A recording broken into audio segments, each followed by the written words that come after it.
this morning I listened to the talks, and as an algebraic geometer, I envied a topologist because they could touch and feel the objects they study. This sort of feeling is at the bottom of my talk. You may probably see. Okay. So, if you are a mathematician, please excuse me. I didn't know to whom I should be talking to. So some of the parties are totally for a general audience. Okay. So what is an algebraic variety? So it's an algebraic figure given by polynomial equations, and often it's difficult to draw. So I'll give you an example. So y squared equals x plus 8 times x minus 1. This is a standard elliptic curve. Maybe I should leave this to Professor Wiles. And so if I draw real number solutions, it looks like this. Not too difficult. And if I draw the complex number solutions, and maybe I add infinity, then the solution looks like this. And so this is the object algebraic geometers usually work on. And this is the picture we usually or often draw. And although I say this is a curve, its complex number solutions look like a surface. And well, this is a problem, but the dimension we count is just the number of free variables. So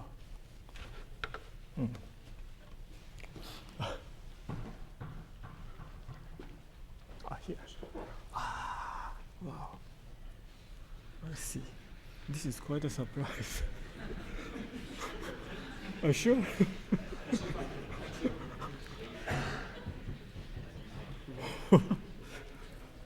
Oh, my goodness. Okay. So in this equation, so x is free and y is restricted by this equation. So there's only one free variable. So dimension is 1, though it looks like a surface.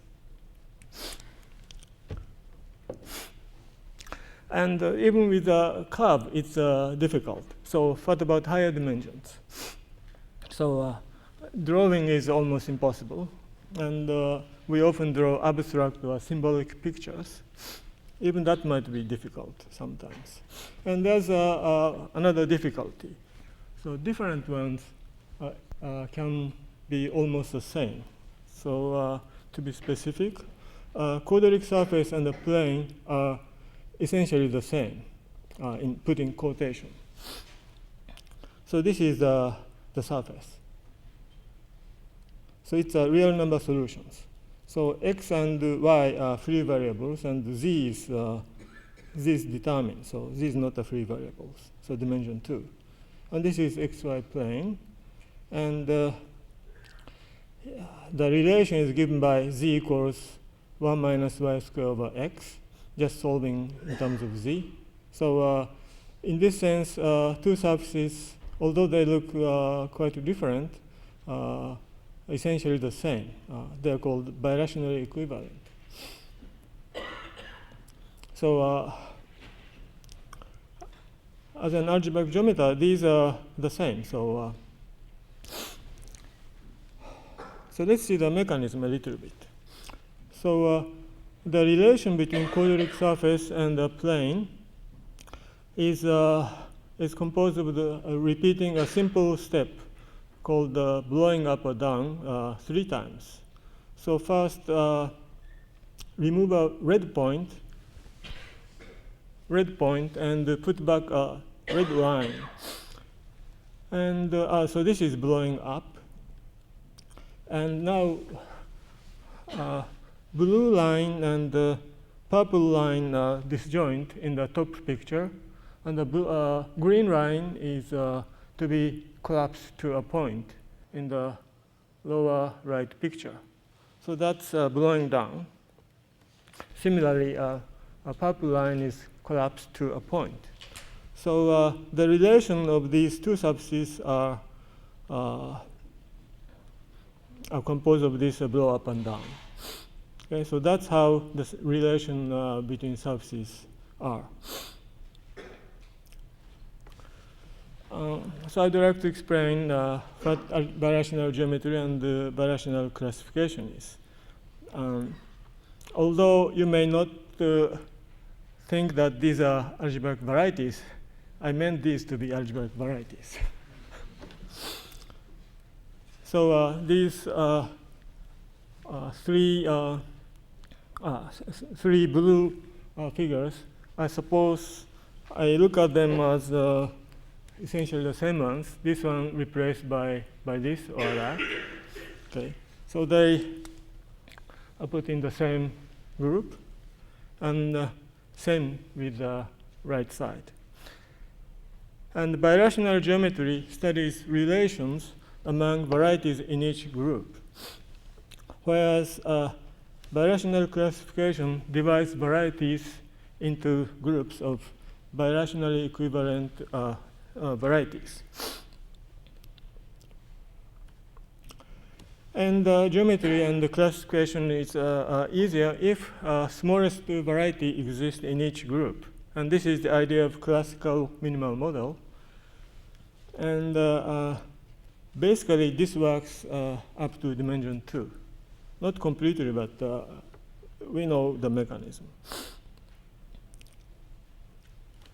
And here's a quick review. For curves, there's nothing we can do. I mean, if two curves are birationally equivalent, then they are the same, or isomorphic. For surfaces, this is a case of a success of the classical minimal model. And it's a success of the Italian school, Enrique Castelnuovo, and extended by Kodaira to the analytic case, and Bombieri and Mumford into the characteristic P case. And of course, this was based on the Zariski's foundation. And three-folds and higher. Well, so for three-folds, the classical minimal models don't work. And in the 70s, birational classification without minimal models were tried. And it was successful to some extent. So Itaka and Ueno among them. And in the 80s, minimal model program, something called minimal model program started. It was when I sort of stumbled over the Cone theorem, and also when Miles Reed wisely worked on the singularity of conjectural or hypothetical canonical model. And it was later generalized by these people. And Corti, who couldn't come here, was one of them, by the way. Until Heikon and McCannon 2 years ago, and Bilka, Kazini, Heikon and McCannon last year. So these two lines in red are what I'd like to explain today.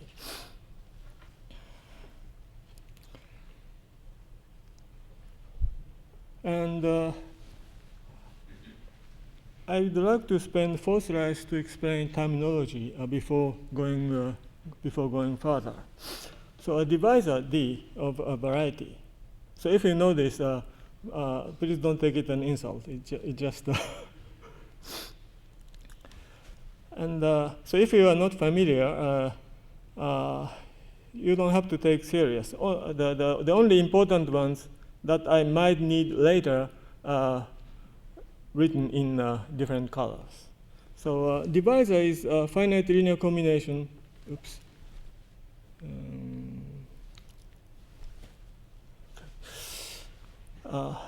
finite linear combination of subvarieties of dimension 1 less, or codimension 1. And the divisor is said to be effective if all the coefficients are non-negative. And here, only we are concerned with only two features. One is the intersection number. So these are divisor, one codimension 1, and C is a curve. Then taking the intersection number, if they properly intersect, we have the intersection number. Even if they are not, there are ways to define it. And the other one is a rational map. So in Colty's talk, there will be a more mathematical definition. So here I only say that 2D is associated complex vector space, H0x of OXD, say dimension n plus 1. And it has a property that if we take a basis F0 through Fn, then we have a rational map called Fd of x to Pn.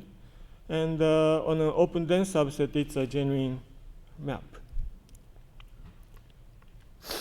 And here comes canonical divisor. It's just a divisor, but it's a God-given divisor. So given a variety, canonical divisor is canonically given. That's very unusual. And even if you start with two different birational equivalent varieties, and if you take f and k, I mean this one for d equal n times k. Then you get same f and k. So for n positive, so f and k has a very good behavior for the birational equivalence, birational equivalent varieties. And from the viewpoint of canonical divisors, there are two extreme classes. One is a Fano variety. So for a curve, this corresponds to P1, the very special one. So in technical terms, minus k is ample. Anti-canonical divisor is ample, meaning that f of minus nk gives an embedding for some positive n. And this is a very small class. If you look at the hypersurface, then the hypersurface is Fano only if the degree is less than dimension plus 2. So it's very special, only a finite number of families. And the other one is variety of general type. So this one is kx is big, meaning that f of nk is birational for some positive n.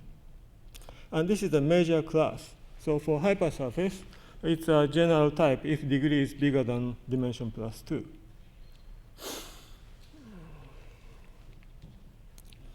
And maybe even here I would mention something, some work, some achievement of Hakon and McCannon. So for varieties of general type, fnk is birational for some n. So a priori, this n can be just any big number. But the result says that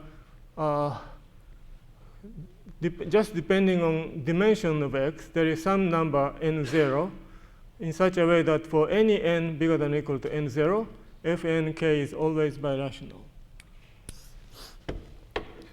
But that's slightly off the line we are discussing, so I just say it here. Okay, the canonical ring. So I take I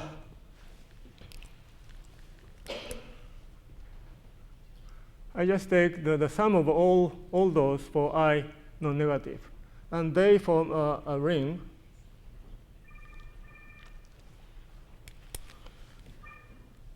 And I just say here that R is a graded ring, and again, birational equivalent x give the same R. An easy example, I mean obvious example. If X is a hypersurface of dimension n and degree n plus 3, then the canonical ring is a homogeneous coordinate ring itself. And if degree is bigger than n plus 3, still there is a way to express it, but I wouldn't do it here.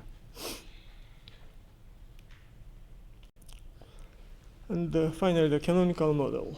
So suppose X is a variety of general type. And the canonical ring I just introduced, if R is finitely generated as an algebra, then FNK I introduced earlier, its image is the same for sufficiently divisible n. And it is equal to the canonical model of X. And canonical model is something birational to X and has ample canonical divisor. So it's canonically, it's unique once X is given birationally. And the relevant theorem stated here is that R is finitely generated. And there are two proofs, one by Su and the other Bilka, Cassini, Heikon, Makano. Unfortunately, I'm an algebraic geometer, so I have no background of analysis, so I can only name Su here. Okay. So these are the preparations. So how do I study algebraic varieties?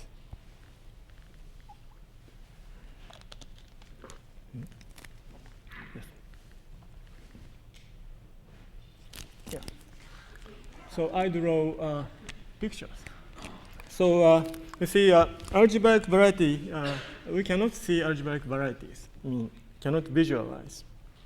But still, we can try to write something on the board. Okay?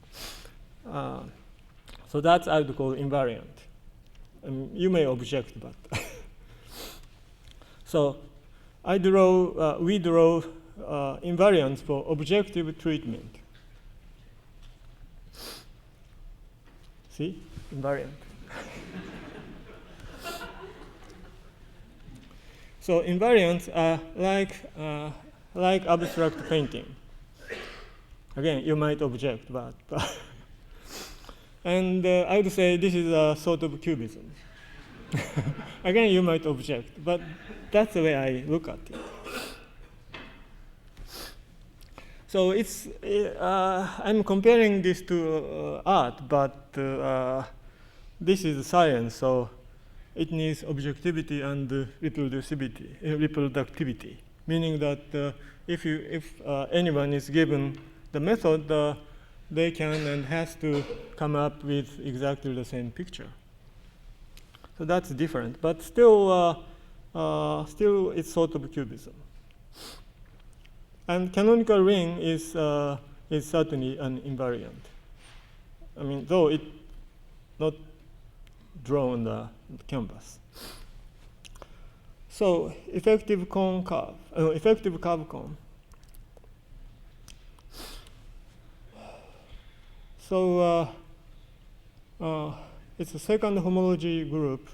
There's a cone spanned by classes of irreducible curves on C. And take the closure if you like.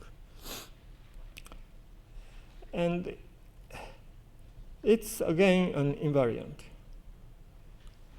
If you are not familiar, we just look at this picture.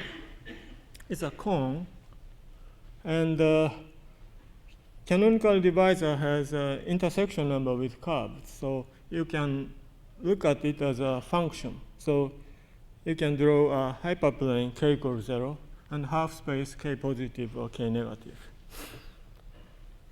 By the way, this was introduced by Kleiman in the 60s.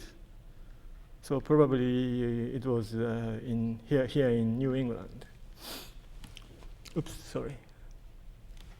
And for practical purpose, we cut down and look at the cone by a hyperplane, not passing through the vertex. So it will be a picture like this. Okay. And here comes extremal array and minimal model.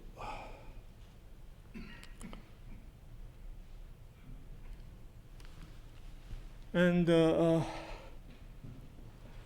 result says that this cone F's effective curve of X is polyhedral in half space K negative.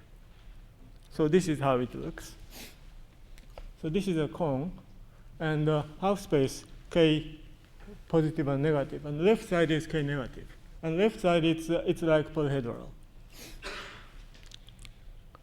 And each ridge line in green, those are on the negative side of K. That's called extremal array. And X is called a minimal model if Kx is non-negative on all curves, or in other words, if there is no extremal arrays. And so, given the algebraic variety, we can draw this cone of curves and extremal arrays. And it's natural to ask what's geometric meaning of extremal arrays. So by the way, this naming of minimal model doesn't look like a minimal model, but I'll explain it a little bit later. Okay, so this attitude of thinking what the geometric meaning of extremal arrays is similar basically to this. You see? This is a picture of Paul Klee. He drew various paintings, but this is Cubism painting or drawing. And I only know the Japanese name, and I translated into English. So it's Obedient Grandpa. I don't know whether it's the right translation, obedient or lenient, something like that. And so you see that our grandson is maybe on his shoulder. So here in this picture, we look at the circle or triangle and see what the meanings are. It's sort of like that.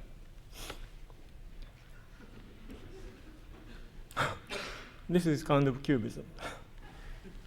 Okay, so what's extremal array?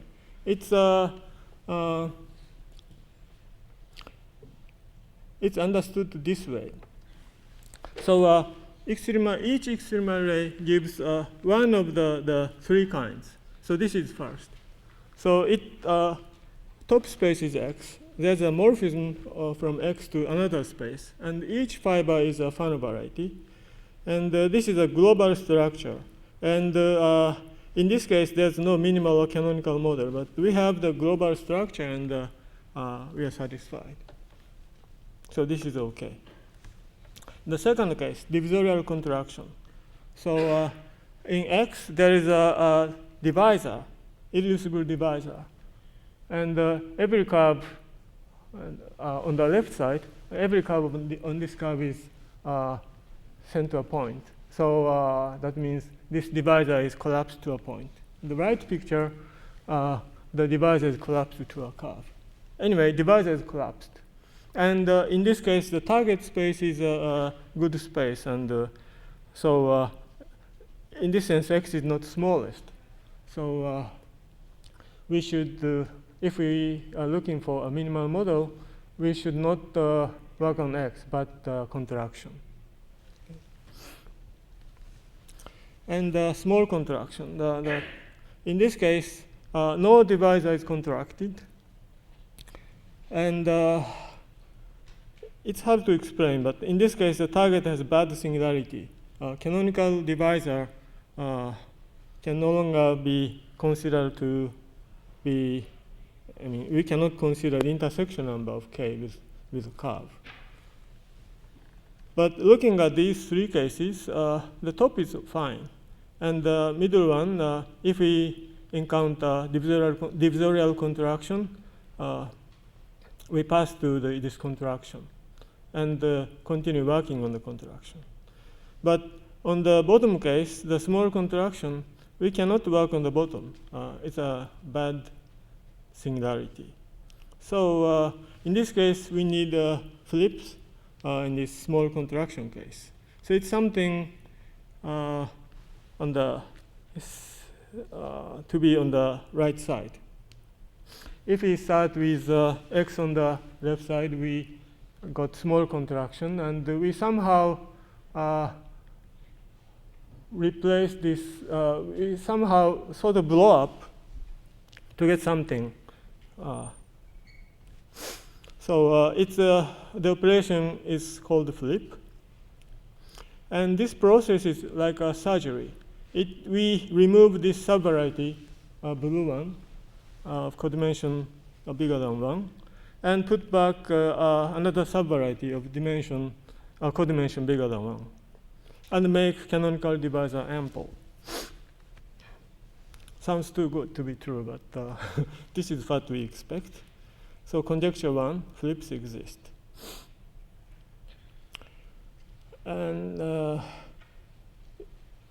you see here, flip x plus has a property that k is ample. In some sense, flip is a local version of the canonical model over y. And here is the example of flip.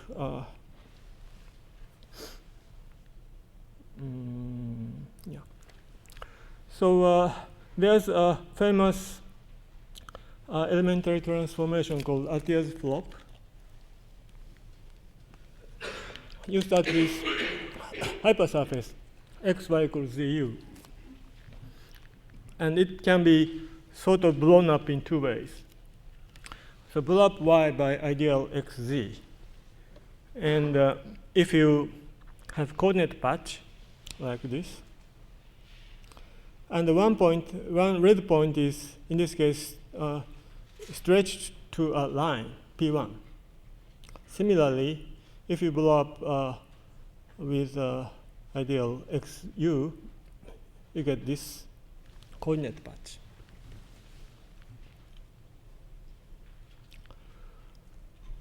So in this case, canonical divisor is trivial. So this is symmetric. There's no direction. While flip explicitly has a direction from k negative to k positive. Now, involution, there's an involution action. So plus minus 1 acts on y, on bottom, sending, just changing sign of y and z, leaving x and u the same. And you'll easily see the action of this involution. Then the fixed locus is the gray area. So on the top left, the fixed locus is a gray divisor and one gray point. And if we, on the right side, the fixed locus is a divisor.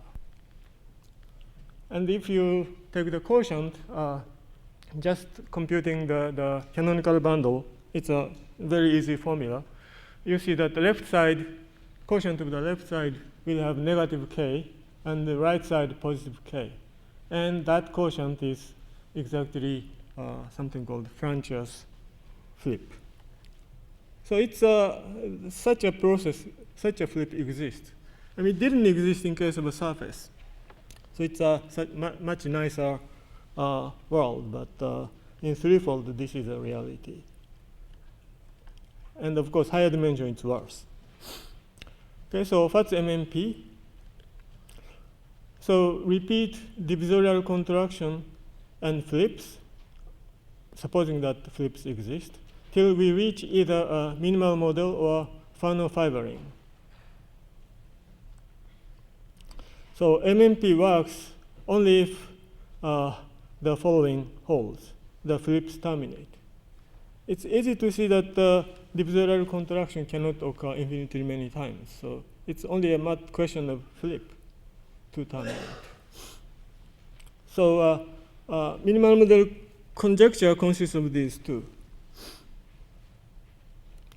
So achievements of Heikon-McCannon and Bilka-Cassini-Haycon-McCannon, is a complete solution to flip conjecture 1. So flips exist for arbitrary dimension. So this is a core, and the inductive part, HM, will be explained by Colty's talk. So it will be a more sophisticated talk than this one. And the other one is a practical solution to flip conjecture 2. So termination of a particular kind of MMP. So in most cases for arbitrary dimension. So I have to explain what this means. So we'll explain what it is. And before that, let me come back to this pairing.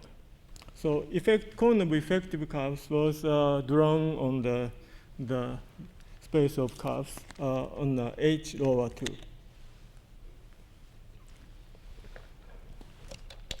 And H lower 2 and H upper 2 are dual by intersection pairing.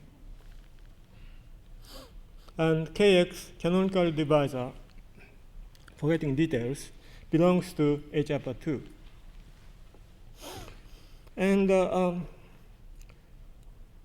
understand contraction, it was best to work on this cone of curves. But to see the repetition of flips, it's easier to work on this H upper 2. So let's do that. Oops, sorry, let me define. Nef divisor cone. Nef divisor cone is a closed cone spanned by Nef divisors, meaning that a divisor D is Nef if and only if D has non-negative intersection with every curve. And this is a dual cone.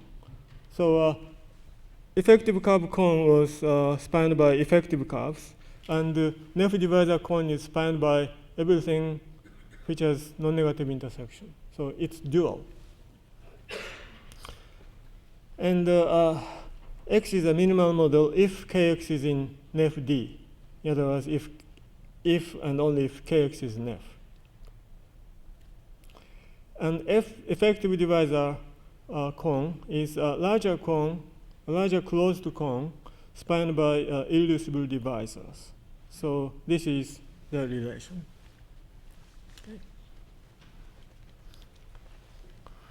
Okay, so this is the picture of a sort of a simplified image of the pictures of effective curve cone and Nef divisor cone. So on the left side, we have a cone spanned by 3 rays, 3 points, green, blue, and yellow. So this green point, it's an extremal ray R, is on H upper 2 is a linear function. So R equals 0 is a hyperplane. And on the right side, it's positive, and left side is negative. And Nef D is a cone of Nef divisor, so it has to be on the right side. So to each of these 3 vertices, I do the same thing. So Nef D has to be on this side, and Nef D has to be on this side. So altogether, this is the picture of Nef D. And Kx is cutting this effective curve cone into half. And R is on the other side, on the negative side. So this means that Kx is on the negative side of R. Of R. So it's on this side. So in other words, this wall, R equals 0, is a separating wall of this Nef divisor cone and canonical divisor. Okay? So this is how I look at extremal ray. It's simply a separating cone, a separating wall of Nef divisor cone and canonical divisor.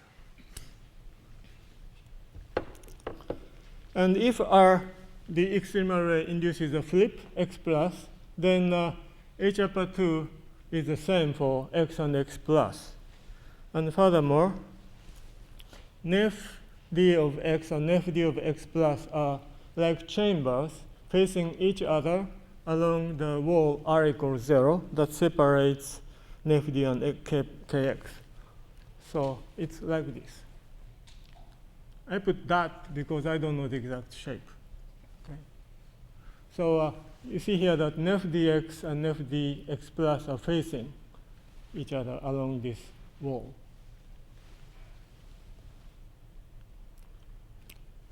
Okay, so this is the picture I'd like to use to explain MMP and MMP with scaling, or in Shokrov's terminology, directed MMP. So yellow line is the can you see it?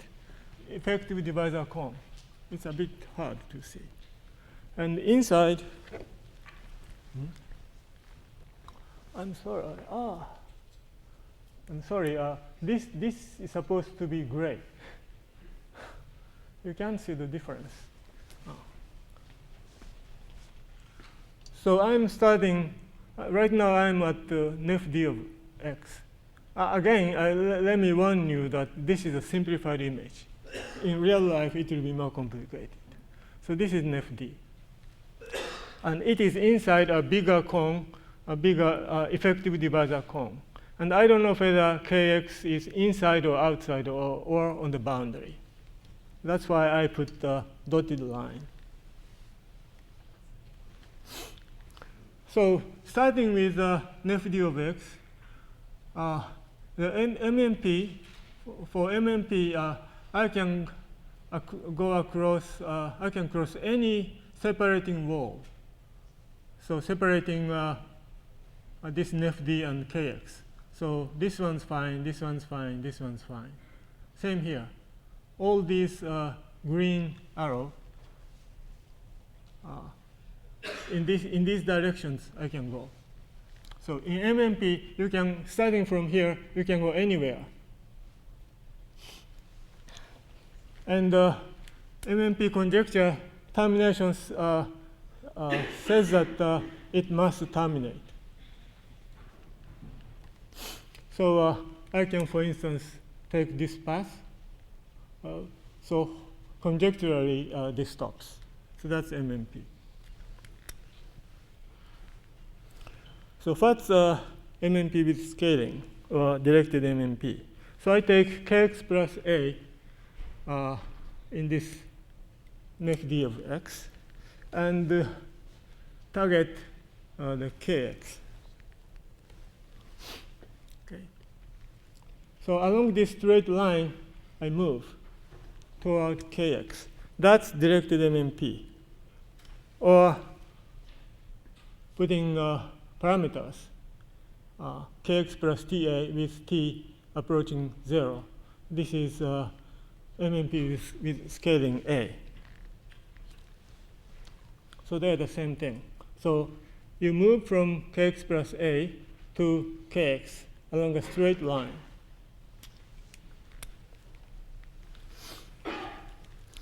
And BCMH, termination by BCMH says that this, not this one, this must terminate if kx is not on the boundary of effective divisor cone. So if it's in the interior, then this process stops at some minimal model. And if it's not inside, if it's not inside within the closure, then this will stop at certain point at some Fano fibering. Okay, so that's what I said. So if kx is not on the boundary of effective divisor cone, then MMP with scaling terminates. And two cases. If kx is in the interior, so this, by the way, this is the same as kx being big, then we will reach K, and there we have a minimal model.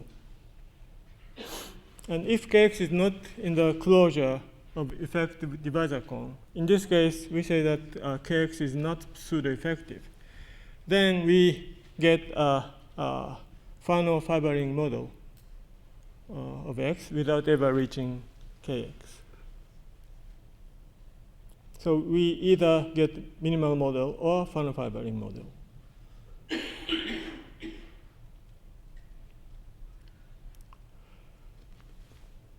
So finite generation of canonical ring Rx.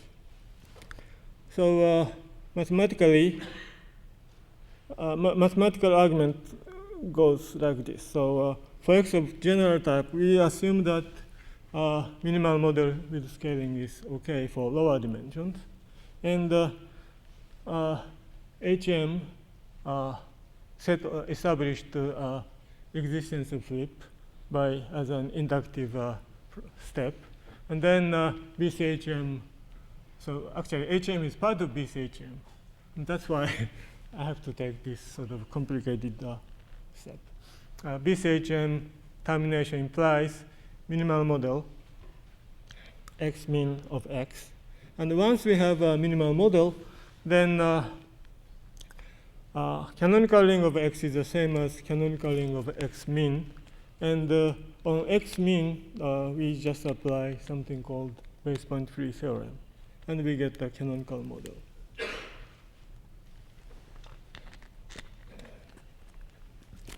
This is how BCHM or BCHM proves it.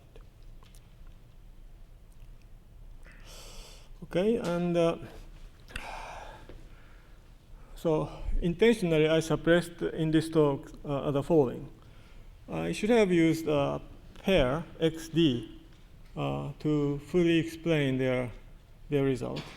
So XD consists of a divisor variety X and effective Q divisor D, or R divisor to be more specific.